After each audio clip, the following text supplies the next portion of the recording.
Organizations that operate in silos cannot stay relevant in today's changing marketplaces. You need to work in collaboration. Silos are dead. We need to come together and solve problems together. We need to create value together. The collaboration has become one of the key essentials for us to perform better in today's changing work culture, workplaces, because customers demand a lot from an organization that is working collaboratively very well. The reason, well, let's look at some of the reasons why people don't want to collaborate in an organization. Now, one of the reasons why people don't like the idea of collaboration in an organization is the fear of exposing their shortcomings, revealing their shortcomings. Because if you're asking for help from another person or another department, they get the idea that you are making yourself look foolish if you ask for help. That is one thing. There's another thing, that some managers or some team or people in an organization, they withhold information.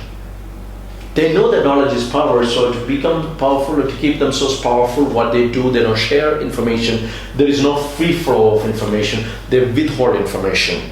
They are not sharing information. That's another problem, another challenge with collaboration. There's another factor, that is too much of work, too much of busy work going on. There's no time to help the other person, the demand from the other department or the location.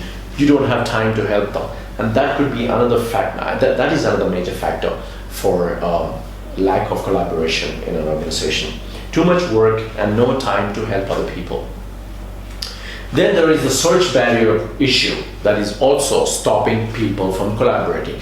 The search barrier is that the idea that if only we know, if only we know what we know, like if only we know who is the right person for the job in our, I know there are capable people within the team, but if only we knew who would actually do that, that is a search barrier. If only we know what we knew, right? Answers in the company can come from anywhere, but locating that person, that individual who can fix a problem, that becomes a challenge because they don't know that person's potential. And the bigger the team becomes, the bigger the challenge for that search problem.